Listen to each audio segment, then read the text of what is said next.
Good morning students. आज का topic है ह्यूमन ब्रेन। ठीक है, तो इस वीडियो में जो जो प्ले हो रहा है उसको ध्यान से देखिए। ठीक है, साथ ही साथ मैं उसको एक्सप्लेन भी करते जाऊंगी, तो थोड़ा सा ध्यान देना। Regions of the human brain. The human brain is divided into three main parts: forebrain, midbrain, and hindbrain. ठीक है, ह्यूमन ब्रेन को 3 मेन पार्ट्स में डिवाइड किया गया है: fore brain, mid brain and hind brain. ठीक है, फोर मतलब हमारा सामने वाला जो पार्ट होता है, हाइंड मतलब हमारा जो पीछे वाला पार्ट होता है, और फोर ब्रेन और हाइंड ब्रेन के बीच में छोटा सा पार्ट होता है मिड ब्रेन। ठीक है, These are the three major parts of the human brain. Because see, the brain is very complicated, as I told before also. So now studying each and every corner was difficult. So that is why classification was put into place. So the brain was divided into three different parts. अब brain का classification क्यों गया है, मतलब इसको part part में क्यों divide किया गया है, ताकि हमको स्टडी करने में इजी होगा। ठीक है, क्योंकि अगर आप एक साथ पूरा ब्रेन को स्टडी करने का कोशिश करोगे तो उसका जो स्टडी है वो थोड़ा सा कॉम्प्लेक्स हो जाता है, मतलब उसमें इतने सारे टॉपिक्स सब टॉपिक्स हैं कि आप कंफ्यूज हो जाओगे। ठीक है, इसलिए मेनली पहले इसको 3 पार्ट में डिवाइड कर लिए, उसके बाद हर पार्ट की डिटेल में हम स्टडी करेंगे। Now then each part was studied and again each part was studied in detail. So first let us look at these three parts. So this is how the human brain looks like. So forebrain. This is the forebrain. The yellow colored part is the forebrain. ठीक है, ये structure देख रहे हो आप। ठीक है, ये आपका क्या है, फोर ब्रेन। ठीक है, ये जो येलो वाला पार्ट है यहाँ से लेकर यहाँ तक, ये पूरा ये क्या है आपका फोर ब्रेन। ठीक है, सबसे बड़ा पार्ट हमारे ब्रेन का जो होता है वो कौन सा होता है, फोर ब्रेन। ठीक है, Then we have midbrain. Midbrain, the name itself says mid, that means middle. So this is the midbrain. And then we have this one as the hindbrain. ठीक है, फोर ब्रेन के नीचे होता है आपका mid brain. ये देखो, ये है मिड ब्रेन, और जो लास्ट में मिड ब्रेन के नीचे होता है वो होता है हाइंड ब्रेन। ठीक है, फोर ब्रेन और हाइंड ब्रेन के बीच में मिड ब्रेन होता है, मतलब आप ये बोल सकते हो कि मिड ब्रेन का काम क्या है, फोर ब्रेन और हाइंड ब्रेन को कनेक्ट करना। ठीक है, So these are the three major sections of the human brain. Now in each of these sections we have different areas which perform some specific functions. ठीक है, तो ये जो फोर ब्रेन है, मिड ब्रेन है और हाइंड ब्रेन है, ठीक है, इनके फर्दर पार्ट्स हैं। ठीक है, और उन सभी का सेपरेट फंक्शन है। ठीक है, तो हम आगे इन्हीं के पार्ट्स के फंक्शंस के बारे में देखेंगे। So we will study that in the next few slides. So let us start our discussion with the forebrain. तो सबसे पहले हम देखेंगे फोर ब्रेन। ठीक है, फोर ब्रेन को 2 पार्ट्स में डिवाइड किया गया है। कौन कौन से पार्ट्स हैं? The forebrain is again broadly classified into two parts. The first part is cerebrum and the second part is the olfactory lobes. ठीक है, फोर ब्रेन को 2 पार्ट्स में डिवाइड किया गया है। First is cerebrum and second is olfactory lobes. ठीक है, अब देखते हैं सेरिब्रम क्या होता है, ऑल्फैक्टरी लोब्स क्या होता है, और उनके फंक्शंस क्या क्या हैं। ठीक है, So these are the two broad classification of the forebrain. So let us now look at cerebrum. So where do we have the cerebrum? Now cerebrum is very well developed in humans. So cerebrum forms a quite big part of the brain and it performs many different functions. It governs. ठीक है, cerebrum जो है वो fore brain का सबसे बड़ा part होता है। ठीक है, और ये ह्यूमन में सबसे ज़्यादा डेवलप्ड होता है। ठीक है, ह्यूमन में मतलब अगर आप एनिमल, बर्ड्स और ह्यूमन का कंपेयर करोगे तो जो सोचने समझने की शक्ति होती है, जो डिसीजन मेकिंग पावर होती है, वो ह्यूमन की सबसे अच्छी होती है। ठीक है, जैसे आपकी मेरी। ठीक है, आप अपने आप को एनिमल से कंपेयर करोगे तो क्या होगा, एनिमल सोच समझ पाते हैं क्या, सोच समझ पाते हैं, लेकिन जितनी इंटेलिजेंस आप में है उतनी एनिमल्स में नहीं है। ठीक है, तो देखते हैं very well developed in humans. ठीक है, सेरेब्रम ह्यूमन में बहुत अच्छे से डेवलप्ड होता है। ठीक है, governs mental abilities like thinking, memorising, learning, consciousness etcetera, ठीक है। और सेरेब्रम का मेन काम क्या है कि जो हमारी मेंटल एबिलिटीज़ है, ठीक है, जैसे सोचना, लॉजिक लगाना, चीज़ें याद करना, सीखना, ठीक है, ये सब कौन करता है? आपका सेरेब्रम, ठीक है। और देखते हैं इसके क्या फंक्शंस हैं। Governs all the mental abilities like thinking, memorizing, learning, consciousness, etc.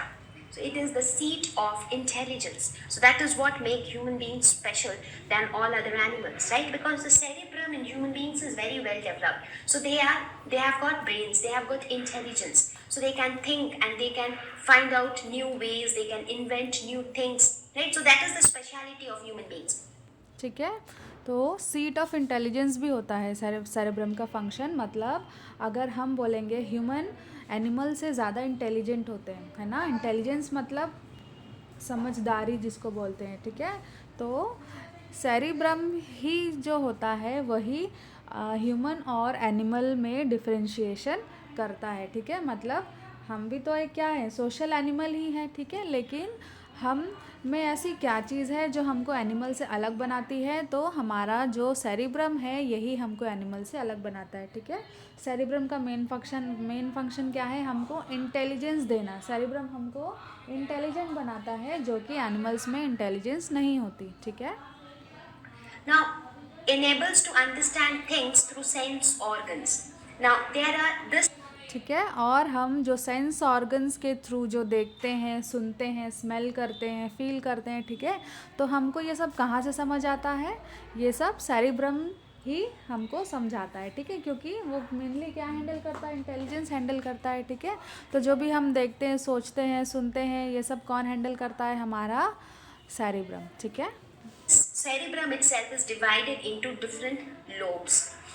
Each lobe has a specific function. For example, it has the occipital lobe, which is for visual perception. For example, whatever we see, for example, we see anything, we see a tiger. So what our eyes do? It just sees the tiger. But how do we know that whatever we are seeing is a tiger and it is not a cat? So it is our brain which actually interprets that the object which we are seeing is a tiger. Right? So this visual perception. ठीक है, तो ये जो cerebrum है, ठीक है, इसको भी अलग अलग लोब में डिवाइड किया गया है। मतलब हर पार्ट का एक अलग फंक्शन होता है, ठीक है। तो सबसे पहला है ऑक्यूपिटल लोब। ऑक्यूपिटल लोब का काम क्या है? जो हम देखते हैं, देख के जो भी हम डिसीजन लेते हैं, जज करते हैं, ठीक है, तो ये सब कौन करता है? ऑक्यूपिटल लोब, ठीक है, जो कि सेरेब्रम में होता है, ठीक है। मतलब जैसे आप बिल्ली देखोगे और क्या टाइगर देखोगे, ठीक है तो दोनों क्या एक ही स्पीशीज़, ठीक है। कैट, टाइगर भी तो क्या है? एक तरह का कैट ही है, ठीक है। लेकिन आप डिफ्रेंशिएट कैसे कर पाते हो कि ये कैट है, टाइगर नहीं है, या टाइगर है या कैट नहीं है? तो ये आपको कौन इंटेलिजेंस देता है? आपका ऑक्यूपिटल लोब, ठीक है। मतलब ऑक्यूपिटल लोब का काम क्या है? हम जो भी चीज़ें देखते हैं, देख के हमको जो समझ आता है, ठीक है, जो देखने के बाद हम जो डिसाइड करते हैं, जो डिसीजन लेते हैं, ये सब कौन करता है?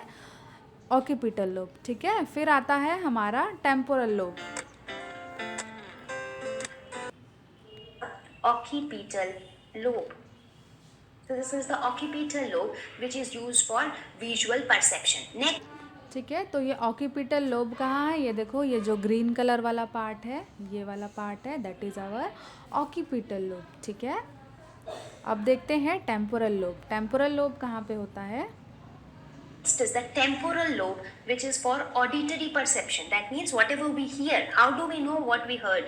That is again interpreted by the brain. So where do we have the temporal lobe? This red colored structure is the temporal lobe. ठीक है, टेम्पोरल लोब कहाँ होता है? ये जो रेड वाला पार्ट है, ठीक है।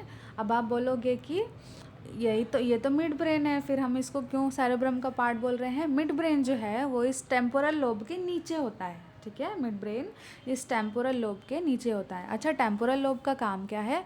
इसका काम है ऑडिटरी, ठीक है। ऑडिटरी मतलब ऑडियो, ठीक है। ऑडियो मतलब क्या होता है कि जो भी हम सुनते हैं, आवाज़ से रिलेटेड जो भी चीज़ होती है, ठीक है। मतलब हम जो भी चीज़ सुनते हैं तो वो कैसे डिसाइड करते हैं किसकी आवाज़ है? ठीक है, तो वो कहाँ से कंट्रोल होता है? टेम्पोरल लोब से। मतलब टेम्पोरल लोब ही हमको ये बताता है कि हमने जो आवाज़ सुनी वो किस चीज़ की है, कहाँ से आ रही है। ठीक है। Next is frontal lobe for muscular activities. So frontal lobe, the lobe which is in front. So this is the frontal lobe.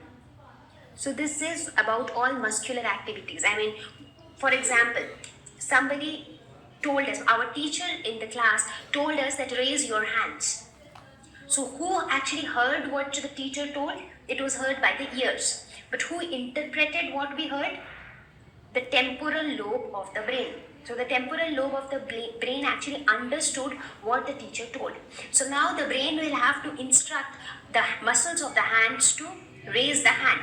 So which lobe will instruct? The frontal lobe. The frontal lobe will actually instruct the muscles to raise. ठीक है। फिर आता है next frontal lobe. Frontal lobe कहाँ होता है? ये देखो, जो ब्रेन का फ्रंट वाला पार्ट है, ये जो पिंक वाला पार्ट है, that is our frontal lobe. ठीक है। फ्रंटल लोब का काम क्या है? हमारी बॉडी में जो भी मस्कुलर एक्टिविटीज़ है उसको कंट्रोल करना। ठीक है। मस्कुलर एक्टिविटीज़ कैसे कंट्रोल करेंगे? एक मिनट।